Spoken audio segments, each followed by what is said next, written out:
Hello everyone, आप लोगों का स्वागत है मेरे एक और वीडियो में। आज का जो टॉपिक होने वाला है वो होने वाला है 70 BPSC PT biology set number 11। और आज हम सब नए चैप्टर की शुरुआत कर रहे हैं जिसका नाम है विषाणु, यानी चैप्टर नंबर 5 विषाणु।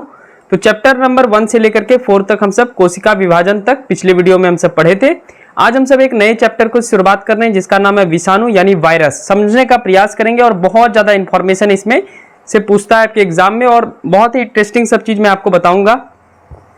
डीपली मैं इसको पढ़ाने का कोशिश कर रहा हूं ताकि कि 70 बीपीएससी में आप सबका क्वेश्चन ना छूटे, उसके हिसाब से इस वीडियो को डिजाइन किया गया, इस वीडियो को बनाया गया। वैसे तो वायरस मुश्किल से एक पेज पढ़ा देंगे तो बीएसएससी सब में काम चल जाएगा, लेकिन बीपीएससी में डीपली पूछता है, इस वजह से मुझे पूरा अंदर तक पढ़ाना पड़ रहा है। तो आप सब देखिए और बने रहिए वीडियो में। चैनल पे नया तो चैनल को जरूर सब्सक्राइब कर लेंगे आप सब और इस वीडियो को लाइक कर लेंगे। चलिए, पहला विषाणु के बारे में संपूर्ण जानकारी। सबसे पहले विषाणु यानी वायरस होता क्या है, तो ये लैटिन शब्द है। क्या है? ये लैटिन शब्द है। इसका अर्थ विष होता है यानी जहर।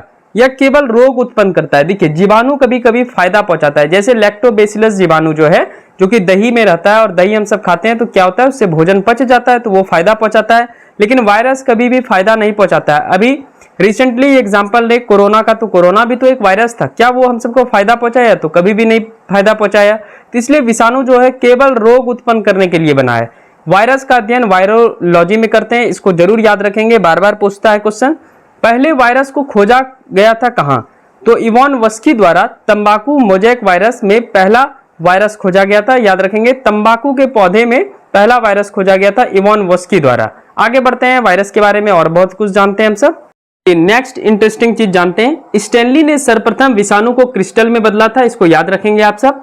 वायरस सजीव एवं निर्जीव की बीच की कड़ी है। इसका मतलब क्या हुआ? देखिए, अगर आपसे पूछे कि विषाणु एक्चुअल में क्या होता है, तो विषाणु ना तो सजीव होता है भाई, ना ही निर्जीव होता है। ये दोनों हो सकता है। कैसे हो सकता है मैं आपको बताता हूं।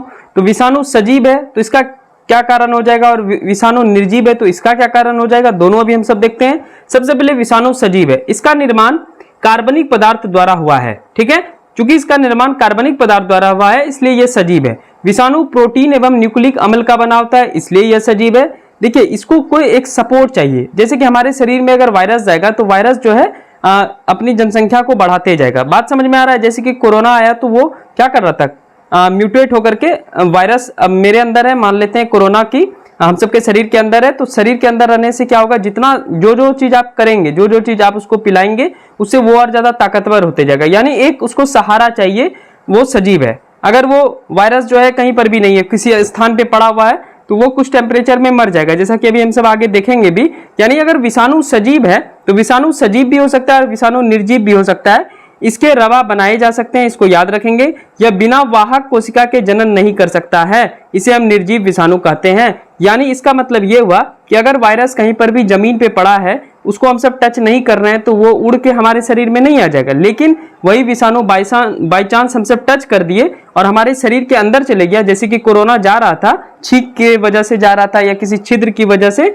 शरीर के अंदर चले जा रहा था, तो क्या करता था कि कोरोना धीरे धीरे अपना जनसंख्या, क्योंकि उसको मिल गया, एक वाहक मिल गया। ठीक है, तो वाहक जैसे मिलेगा तब वो सजीव बन जाएगा और वो प्रजनन करेगा। लेकिन जब वाहक नहीं मिलेगा, ऐसे ही जमीन पे पड़ा है, उसको हम सब टच नहीं कर रहे हैं, सैनिटाइजर का यूज कर रहे हैं, तो फिर विषाणु फैलने का चांस कम हो जाएगा और वो इस कड़ी में निर्जीव कहलाएगा। इसलिए मैं बार बार आपको बोल रहा हूं कि विषाणु सजीव भी है, निर्जीव भी है। अगर इसको सपोर्ट मिल जाएगा तो सजीव हो जाएगा और इसको किसी चीज का सपोर्ट नहीं मिला तो ये निर्जीव बन जाएगा। बात समझ में आ गया होगा। चलिए, तीसरा पॉइंट डिस्कस करते हैं हम सब। तीसरा पॉइंट डिस्कस करते हैं, इसमें प्रजनन की क्षमता होती है, इसमें अनुवांशिक पदार्थ पाए जाते हैं। तो मैं आपको सही समझाया कि प्रजनन का क्षमता होता है, लेकिन कैसे होता है ये भी मैं आपको बताया कि जब तक हम सबके शरीर में जाएगा नहीं, इसको कुछ न्यूट्रिशन मिलेगा नहीं, तब तक ये प्रजनन नहीं कर सकता है। इसको एक वाहक चाहिए, जैसे कि हमारे शरीर के अंदर जाएगा तो इसको एक वाहक मिल गया, तब ये प्रजनन करेगा। ठीक है, ये निर्जीव है क्योंकि इसमें प्रोटोप्लाज्म नहीं होता है, यानी जीव द्रव नहीं पाया जाता है। याद रखेंगे, इसमें उत्परिवर्तन होता है, इसमें म्यूटेशन होता है, यानी 2 वायरस है तो 4, 4 है तो 16, 16 है तो 32, इस प्रकार से म्यूटेट करता है, यानी जल्दी जल्दी प्रजनन करता है। इसलिए देखे होंगे कि कोरोना जो है बहुत जल्दी फैल गया, क्योंकि वायरस जो है म्यूटेट करता है। ठीक है, उत्परिवर्तन करता है, जल्दी जल्दी प्रजनन करता है। इस वजह से आप देखिए कि कोरोना बहुत जल्दी फैल गया।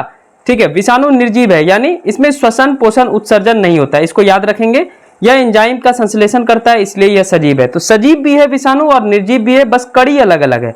अगर विषाणु को शरीर से बाहर रख देंगे, चाहे वो जंतु के शरीर से हो, पादप के शरीर से हो यानी पेड़ पौधे के शरीर से हो, या मानव के शरीर से हो, या किसी जीवाणु के शरीर से हो, अगर हम सब बाहर रख देंगे तो वो क्या हो जाएगा, निर्जीव हो जाएगा। लेकिन उसको जैसे ही सपोर्ट मिलेगा बाबू तो वो क्या हो जाएगा, सजीव हो जाएगा। जैसे कि कोरोना सजीव भी हो गया। कैसे हो गया, जब हमारे शरीर के अंदर चले गया तो उसको क्या, एक वाहक मिल गया, और शरीर के अंदर जाने से वो क्या किया, म्यूटेट किया, बहुत जल्दी अधिक से अधिक प्रजनन करने लगा। इस वजह से देखते होंगे कि कोरोना का संख्या जो है इंक्रीज होने लगा और धीरे धीरे बहुत सारे व्यक्ति का डेथ भी हो गया। तो ये विषाणु जो होता है ये सिर्फ रोग उत्पन्न करने के लिए बना है, इससे कोई फायदा वगैरह नहीं होता है।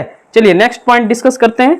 हर्षे एवं चेज के अनुसार विषाणु का संक्रामक पदार्थ, रोग उत्पन्न करने वाला पदार्थ न्यूक्लिक अम्ल होता है, यानी इसी न्यूक्लिक अम्ल के कारण विषाणु जो है रोग उत्पन्न करता है। ठीक है, दूसरा नंबर, विषाणु के लक्षण के बारे में अब हम सब चर्चा करने वाले हैं। समझने का प्रयास करेंगे आप सब, विषाणु के लक्षण क्या है। तो इसमें कोशिका नहीं होता है, ये कुछ है ही नहीं, ये इसमें कोशिका वगैरह नहीं होता है, यानी यह अकोशीय जीव है, इसमें कोशिका नहीं होता है। यह केवल इलेक्ट्रॉन माइक्रोस्कोप द्वारा देखा जाता है। ये सारा जब विषाणु का लक्षण हम सब पढ़ लेंगे तो लास्ट में मैं इलेक्ट्रॉन माइक्रोस्कोप के बारे में बता दिया हूं, उसको भी आप सब देख लेंगे।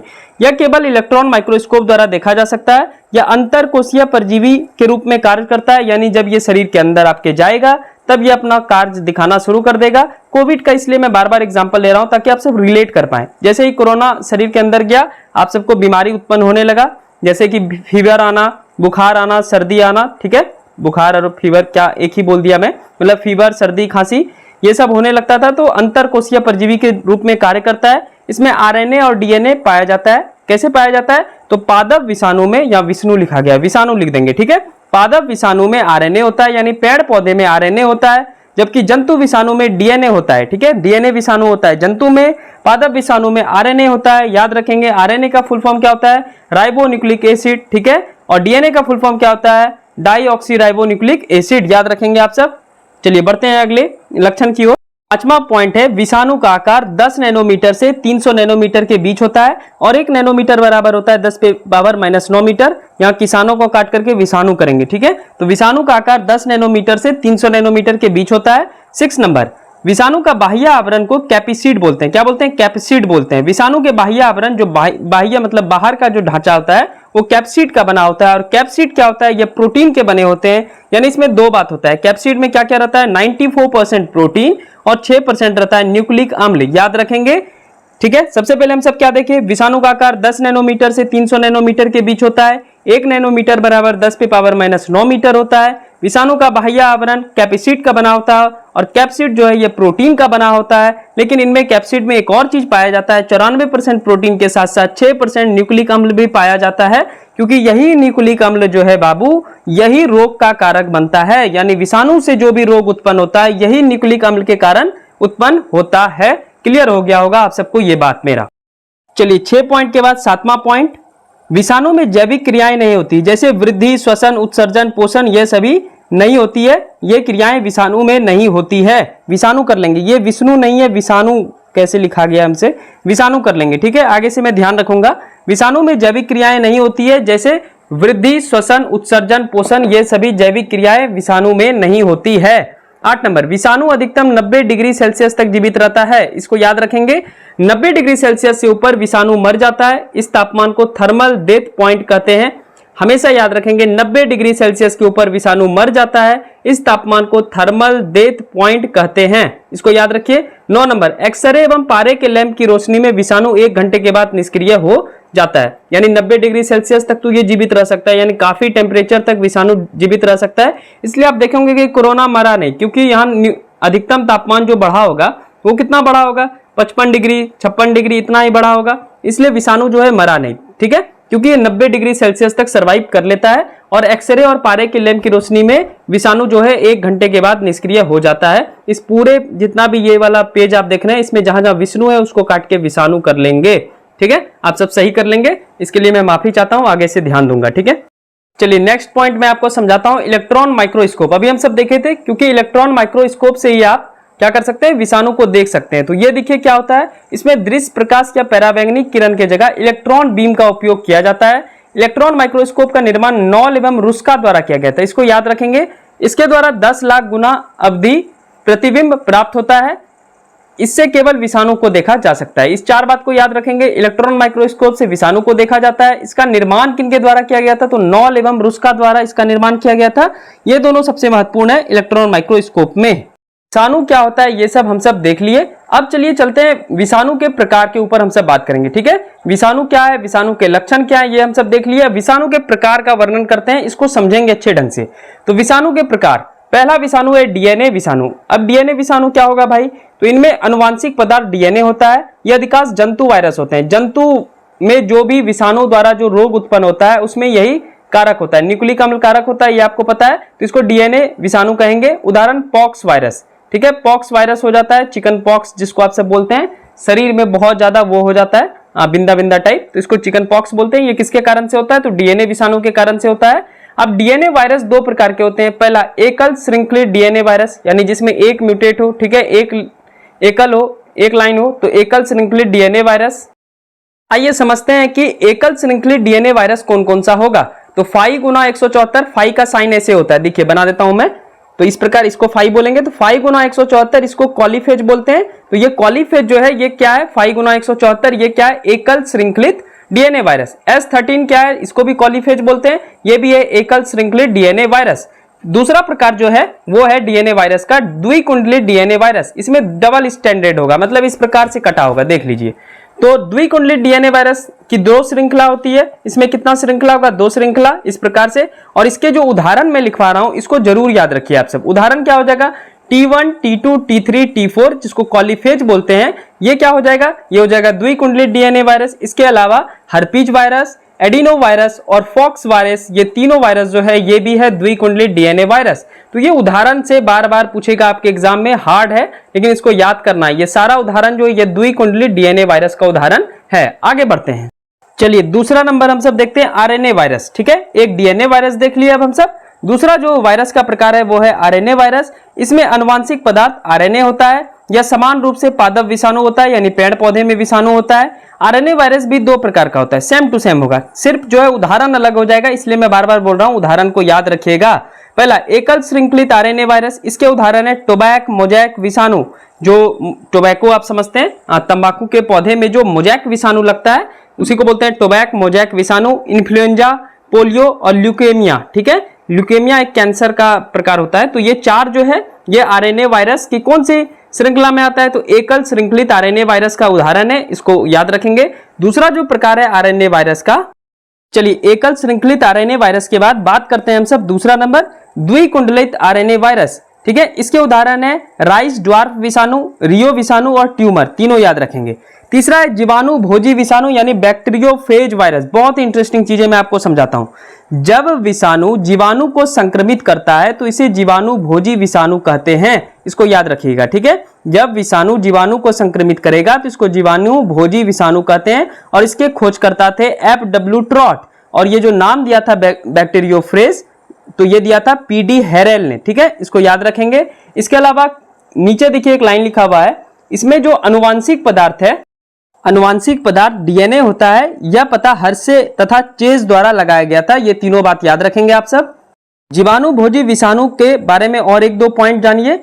यह हमेशा जीवाणु को संक्रमित करता है, इसलिए इसे जीवाणु का भक्षक कहते हैं। इसका आकार टेडपोल की भांति होता है। किसके प्रकार होता है? टेडपोल। बगल में आप फोटो भी देख रहे होंगे, इसका आकार टेडपोल की भांति होता है। गंगा जल खराब नहीं होता है बैक्टीरियोफेज के कारण। ठीक है, इसको याद रखेंगे, बार बार एग्जाम में पूछेगा। आप सब सोचते होंगे कि गंगा जल क्यों नहीं खराब होता है, तो गंगा जल नहीं खराब होता है, इसका कारण बैक्टीरियोफेज है। अगर नहीं आ रहा था तो अब आप सीख गए होंगे। बढ़ते हैं अगले पॉइंट की ओर।